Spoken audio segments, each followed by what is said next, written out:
the Brown Boys. The Brown Boys. The Brown Boys. We the Brown Boys.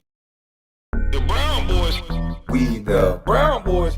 And I've been watching some sad ass stuff on the internet. This right here, man. I didn't know people act like this for real. It's people really living like meets with funeral director to plan. Let me take this video back. Now, I might be long removed from the hood, but even my hood wasn't like this, where Negroes waste this much time in real life trying to kill each other in front of other people. I didn't grow up like this. I come from, thank God, I grew up in the player era. You know, I was born in the 80s, you know.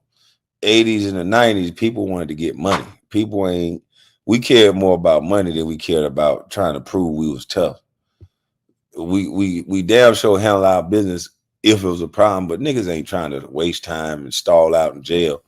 So niggas care more about making some money. This generation now care more about showing out for the internet. They don't give a damn what it is.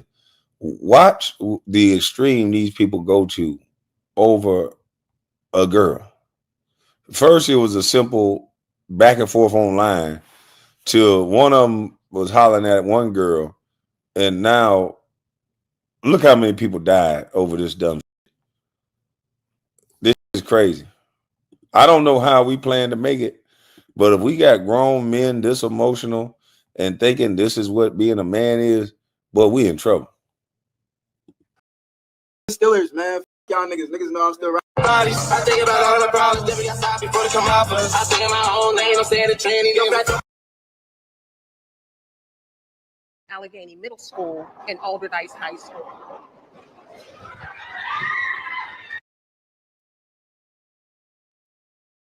And in case y'all didn't know, that's somebody dumping off at the funeral service. So I'm gonna go back. This is like a preview of the situation. Someone got killed. John Hornazes or something like that. Hornazes Jr. I know I'm butchering that name. But at his funeral, look what happens. School and Alderdice High School. The organ plays. This joker here at the funeral with a goddamn Pooh Shiesty mask on. Lord have mercy. I'd have put his ass out as soon as the funeral started. Look at that. What happened to respect? It's supposed to be somebody, mama, somebody, something say, look here, you ain't coming to my kid funeral with no motherfucking mask on your face. That ain't happening. It looked like he ready to, but he probably finna run outside and shoot back. This crazy. Ain't no motherfucking way. If one of my sons listening right now, I will break my whole entire foot off in your ass if you was to do stupid shit like this. You better hope the police catch you. Yeah, you better hope the police catch you before I catch you. And that's how it's supposed to be. You better hope the police catch you, because when I put this Jake the Snake DDT on your mother, you gonna hope the police caught your ass.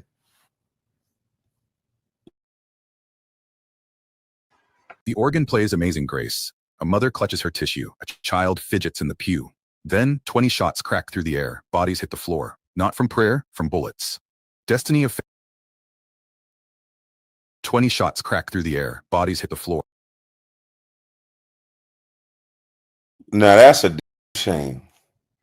That's a damn shame there, boy. They got a special place in hell for the people who shooting up churches like this here, boy. And no BLM, the organization, because they keep telling me to separate the two. No BLM, the organization, is nowhere. This is all black people in Pittsburgh. This is all black people scattering, falling over the coffin down there. Lord Jesus, pray for this family. The man almost knocked down the coffin. You know how disrespectful that is? And they call this, believe it or not, somebody call this real nigga shit though. You spin, I spin. You hit a funeral, I hit a funeral. This is the lingo that niggas use in the hood. This is acceptable in the hood. This real shit. These niggas get the hump on top of the finest daughters. These, they love them in the hood. We play these songs and think everything cool until this happens, and then people be like, "Oh, well, the violence is out of control." You think so? When you got young boys with no fathers there to reel in that testosterone, you got people in the neighborhood that think this shit is cute to have a young boy toting a gun and talking like he tough. And then this happens. And then when it's your baby, now we start crying. Now we see there's something wrong. You got kids at the age of 12, 13 years old listening to grown men talk about sliding and killing other black people. So by the time they turn 15, they thinking, shit, I ain't no real black young man. I ain't got no body yet. Yeah, I got to get me one. Yeah, I got to get me a body so I can be real. But we keep letting our sons listen to this shit. I caught my son listening to Extension and a couple rappers, and I'm like, boy, what the fuck is wrong with you? You don't get that shit out your head. You don't live like that. If you want to live like that, get the fuck out of here. Straight like that. It went no compromise. I don't give a fuck who talking about no, oh, you got to take them to counseling and parenting skill. Fuck you. Fuck what you talking about? First of all, don't you ever lock this guy again so I can bust up in this. Get your ass dressed in the bathroom. Second of all, don't be listening to this type of dumb shit up in here before I take your ass to the hood down here in Atlanta, and they'll show your little green-eyed ass you ain't from the hood. Yeah, I got that real old school parenting. Nigga, you tall, you got green eyes, and you light skinned. You want me to take you over to the hood, one of them dark niggas that don't like you because you light skinned and with green eyes and see if you tough? I don't think you want to do that. So stop playing, put that goddamn rap shit down, and nigga, listen to this right here. Be a player, nigga. Listen to this Chris Brown. Yo, I know you know your name, but excuse me, miss. I saw you from across the room. Yeah, listen to that, nigga. Chris Brown rap sometimes too, but look at where he ended up going. But nigga, be a player. Don't try to be no gangster. Or not from prayer, from bullets. Destiny of Faith Church, Brighton Heights, Pittsburgh. The funeral for 20-year-old John James Hornizes Jr. has just become a crime scene. Outside, 6 people bleed on church steps. Inside, 300 mourners scramble for exits that might lead to death. But this massacre, it started 13 days earlier, October 15th. 10. Man, is this a black man chasing down black people, shooting them as they running? That looked like a woman right here that just got up off the ground. Man, this is some crazy ass. What in the 6 people bleed on church. So this looked like a woman and a man, everybody ducking and running. Let me slow this shit down. What in the holy hell? This look like this supposed to be in a movie. Steps. This is real Inside. life. Look at this. That's a woman on the ground holding on to this man for fear of dear life. And look, that's survival kicking in because he ready to leave her ass. All this, we protected women and all that. When them bullets start popping, I want y'all Negroes to see this. When people start popping them bullets, I don't give a damn if you with 50 niggas. What's going to happen is people going to duck and then people going to run. And now you might get somebody that's, bold to shoot back, but people going to duck and people going to run. Now, this is a female. Outside, 6 people bleed on church steps. She holding on for dear life. That dude trying to get up and run, and they supposed to be running together. She's in panic mode. And there's a guy coming to shoot everybody in sight. Outside, 300 mourners. Look at this stupid. He jumps up. He breaks free from the woman on the ground. He pop at the dude that's running. This boy's shooting indiscriminately at anybody he see. This is a psychopath. Scramble for exits that might. Yeah, he done popped his ass and he chasing them down, walking them down. Death. But this massacre. God, he missing like a mud. He's shooting all over the ground. Look at that thing sparking. Scramble for exits that might lead he hit him to once. death. Look at the bullets. But this massacre, it started 13 days earlier, October 15th. Oh no, the lady got hit in the leg. Look, she's hobbled. This boy don't give a damn about nothing. He done hit. Please don't tell me he finna come back and shoot this lady again. This lady is hobbling on one leg. These the type of niggas that's being raised in the hood. Who gets the credit for these type of niggas? Are we blaming it that the daddy is not there? are we going to give credit to learned behavior? Where are these niggas learning to behave like this? Because I'm going to tell you, I grew up in a single parent household, but my mama, if she would have ever saw a video like this, first of all, she would have never saw no video like this, but she did not play this shit. This got a grown woman, got an elderly woman hobbling off the ground. Please don't tell me this stupid motherfucker come back and shoot this lady. 10:05 p.m. Okay, good. He ain't shooting no more. Well, Lord have mercy. Gee, these some crazy motherfuckers, man. A Sunoco gas station on Cedar Avenue. Betty Jean Averett, 59, grandmother of 7, stood at her usual bus stop. Jacqueline Mahalik, 33, rushed past on her way to work the late shift. They had 12 seconds left to live. The men with guns weren't. Damn, I don't like how they phrasing that. He had 12 seconds left to live. So basically, they got to this gas station, and because of some events at this gas station, they only live for 12 more seconds. Man, I got to be careful where I pump gas at. I'm going to this one horse towns to pump gas. Yeah. I'm pumping gas where ain't nobody at. Motherfucking gas pump barely work. Ain't no more I'm going to these big, nice lit up gas stations. I am not going to these big, nice lit up gas stations no more. I'm going to the raggedy, rundown trailer park gas station. Weren't aiming for them. Betty and Jacqueline just happened to exist in the space between hatred and revenge. By the time the shooting stopped, 3 bodies lay on North Side concrete. One of them was John Hornizes Jr., the same man whose funeral would become the next target. Welcome to True Crime Anatomy. Thank you to our amazing subscribers. It was Hornizes Jr. Okay. Looked like he throwing up a gang sign. Looked like he throwing up blood. He used to play basketball from the look of this, and then it looked like he was throwing up gang sign. John James Hornizes Jr. turned 20 in August. His godmother, Paige Davis, called him ambitious, trying to find his way. But the North Side streets had their own plans for young men. October 14th, 24 hours before the shooting, Hornizes posted a photo with friends, smiling, throwing up hand signs. The caption's gone now, but investigators would later trace the digital footprints of an escalating conflict. The beef started over territory. Who could stand where? Who controlled which corners? Typical street politics that usually ended with posturing, maybe a fistfight. Sharon Troutman, 19. Jalone Hines, 21. Samuel Pez, 30. These names meant nothing to Betty Averett or Jacqueline Mahalik. But on October 15th, their paths would cross in the worst way possible. Text messages recovered later showed the tension building, threats traded, locations shared. Someone mentioned the Sunoco on Cedar. Someone else said they'd handle it. By 10 p.m. on October 15th, 2 groups of armed men converged.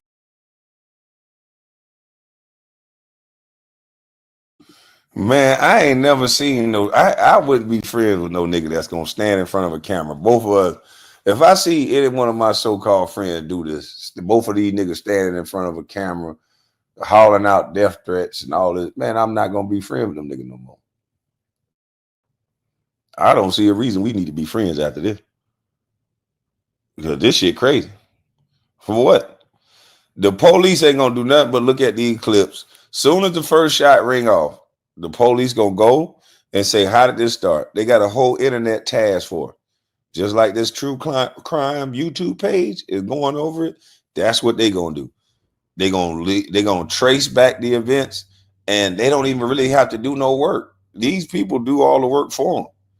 Social media get them to. They drop their addies. They drop their locations on social media. Pull up, nigga. Drop. Here go the addy right here. You done left the breadcrumbs for the feds, the GBI, wherever you at, the police, to just follow the shit that you put up. The first thing the police do in the investigation is watch somebody's social media. You niggas tell them everywhere you've been at. Yeah, I see you just left California on the 15th of February when you took a picture right here. And then you went over here to Miami. So you were in town that day. Right here, it shows you took a picture at that time. Where have you been in between this time and that halftime. You be like, That's the first thing they want is your social media. And then these niggas leave all the evidence for the police to catch them on social media. Because it ain't about thugging. It ain't about the crime. It's about getting these little young girls. That's what it seemed like.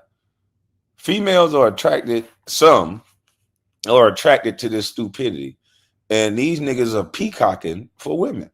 You better find another way to peacock. Because women like men. They just happen to like you silly, crazy, but they like men. You can still be a man and don't have to act like this. This is stupid.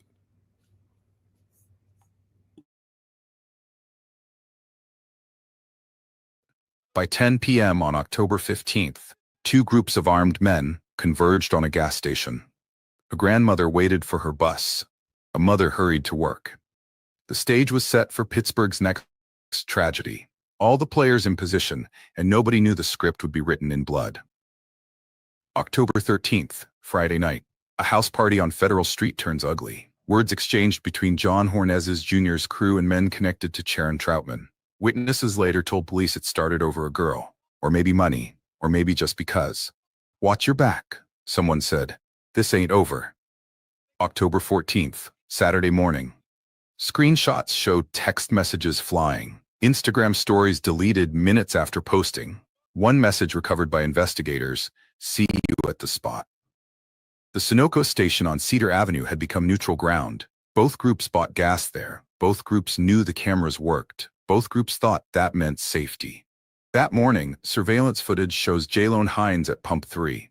5 hours later, John Hornezes Jr. fills up at the same pump. They don't cross paths. Not yet.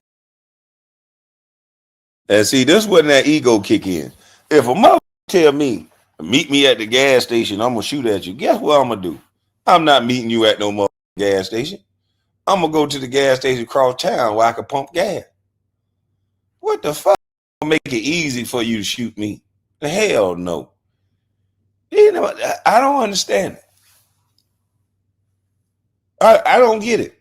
Nigga, meet me at pump 3. Okay.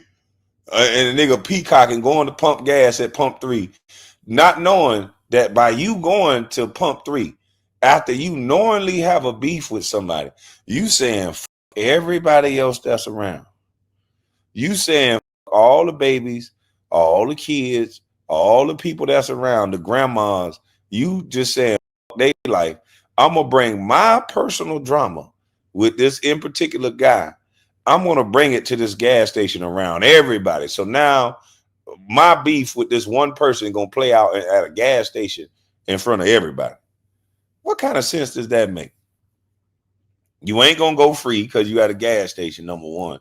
Number two, you got to think about hurting somebody else, because that could be the difference between you getting a life sentence when you hit an innocent victim. Like, that shit is crazy. Watch your back, someone said. This ain't over. October 14th, Saturday morning. Screenshots showed text messages flying. Instagram stories deleted minutes after posting. One message recovered by investigators. Instagram messages. Oh, God. Instagram messages deleted moments after posting. For what? I guess they putting threats on vanish mode, and they actually thinking that shit gonna work. What's up, cuz? This is crazy, man. What the hell is you deleting the message for? Do you actually think it's going somewhere? I know what I'm gonna do. I'm gonna text this nigga. I'm gonna unalive you in vanish mode. Yeah, bet. Yeah, nigga, we gonna ride on them nigga. We gonna let them nigga know what we gonna do, nigga. Vanish mode. Words anymore. Someone posted a photo of a gun. Someone else responded with a location pin. The Sunoco station. By Saturday evening, both sides had made a decision. They'd settle this face to face. What they didn't calculate: innocent people use gas stations too. Innocent people wait at bus stops. Innocent people die in crossfire. 9:45 p.m. Security footage shows John Hornezes Jr.'s group arriving at Sunoco. 3 men exit a vehicle. They walk toward the store but don't go inside. They're waiting. 9:50 p.m. A black Hyundai Tucson appears on Cedar Avenue. It passes the gas station once, twice. The driver, later identified as Samuel Pegas, is checking who's there. 9:55 p.m. Betty Jean Averett reaches her bus stop. She sets down her purse, checks the posted schedule. The number 54 should arrive at 10:08. She has 13 minutes to wait. She'll never get on that bus.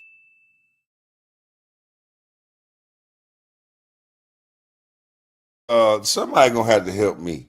This is what I never understood about this culture is why niggas got their pants hanging this low off their ass. You got on white underwear showing you going that low. Who are you trying to show that your pants is hanging off your ass? You can't fight like that. You can't run like that. The first thing you would have to do in any altercation is to pull your pants up. So how is that staying ready?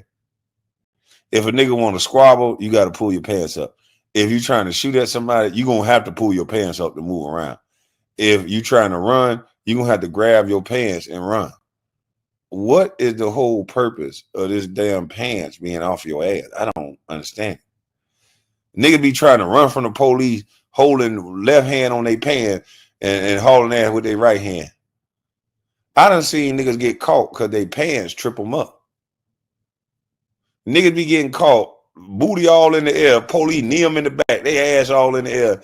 They cuff them up and leave them on the ground just like that too. They cuff them up with their ass all poking up in the air, paws, and the police get a kick out of that shit. Especially when these stupid motherfuckers be dirty, got crushed chain drawers and shit. They'll leave them niggas on the ground with their ass in the air cuff. Bus stop. She sets down her purse, checks the posted schedule. The number 54 should arrive at 10:08. She has 13 minutes to wait. She'll never get on that bus. 9:58 p.m. Jacqueline Mahalik walks quickly past the Giant Eagle, past the bus shelter. She glances at her phone, running late for her 10:15 shift. She has 17 minutes to live. 10 p.m. The Hyundai returns. This time it stops. Sharon Troutman sits in the passenger seat. In the back, another man investigators haven't named. All three are armed. 10:02. Someone shouts across the gas station lot. The surveillance audio is unclear, but witnesses heard. What's up now? What happens next takes 57 seconds. Hornezes and his two associates stand near the park adjacent to the station. They draw weapons. The men in the Hyundai respond. 23 shell casings will be recovered. 2 different calibers, multiple shooters firing from both sides. Betty Averett doesn't run. Maybe she freezes. Maybe she doesn't understand what's happening until the bullets reach her. Jacqueline Mahalik is caught in the middle, walking between the shooters and their targets. Wrong place, wrong second, wrong everything. 10:03. So somebody at the bus stop and somebody that was just walking, they get popped and killed for no reason. They didn't argue with nobody online. And this is why they got to sentence these people different. And people try to live their life like normal people. They didn't argue with nobody. They didn't have no beef with nobody. They didn't jump online, act a goddamn fool. They just chilling. And guess what? They unalive because somebody else decided to beef and argue online and say, meet me at a gas station and let's settle our differences in front of the whole gas station. Let's not do this in our hoods where that's what we do at. Let's do it in front of everybody. Let's do it in front of children. Let's go to a gas station. Let's shoot up the gas station. And now you have ladies dying. You have young men dying that have nothing to do with nothing. Stops. The Hyundai speeds north. One of Hornezes' associates stumbles to a white Hyundai Palisade with Florida plates and flees. John Hornezes Jr. lies dying in the parking lot. Betty Averett has collapsed at the bus stop. Jacqueline Mahalik is on the sidewalk, blood pooling beneath her. The first 911 call comes at 10:05. There's people shot everywhere. Oh my God, they're not moving. Allegheny General. Now look how fast that happens. 1 minute, this dude posturing up, smoking weed on the picture, and the next minute, he's unalive. He bleeding to death in the parking lot. He bleeding to death in the parking lot. That's how fast all that ego and attitude can switch up on you. Hospital sits 1 block away. The ambulances arrive in under 2 minutes. It won't matter. 3 people are dead. A fourth, Jalone Hines, has a bullet in his leg but will survive. The war has just begun. And somewhere across Pittsburgh, the men who pulled triggers are already planning their next moves. Because on these streets, every killing demands an answer. Every funeral becomes a target. In 13 days, they'll prove it. Question for you. You're pumping gas when bullets start flying. Do you run and risk becoming a target? Hide and hope they don't see you? Or try to help the wounded and risk your own life? North Side streets have their own definition of unacceptable, and they're already planning their response. October 16th, Sunday morning, Mayor Ed Gainey stands at the corner of Cedar and Stockton. Behind him, blood stains still mark the concrete. I couldn't imagine what that feels like. Gainey says about the victims' families, "We need the entire city to come together to deal with this violence." I know it's tough right now. I know that there's a lot of families and friends who are hurting right now. And I know a lot of them feel like they should do something. So I wanted to do something with you. I want you to call and tell us what you know. I need you to speak up and say something. They shot up the sanctuary today. His words echo across Pittsburgh, but in certain neighborhoods, different conversations are happening. Conversations about revenge, about who needs to pay, about which funeral to target. The Hornezes family starts planning. And that's why I say it's hard to stop the cycle of violence once you take the life of somebody, some loved one. Because, the mayor is right, but how you going to tell them to stand down after their loved one just got killed? So that's how they look at it. It never really stops because they're in this cycle of revenge. And I think the Bible says, vengeance is mine, thus says the Lord. So you should not walk in a vengeful spirit because all it's going to do is take you down. But, a lot of people do it.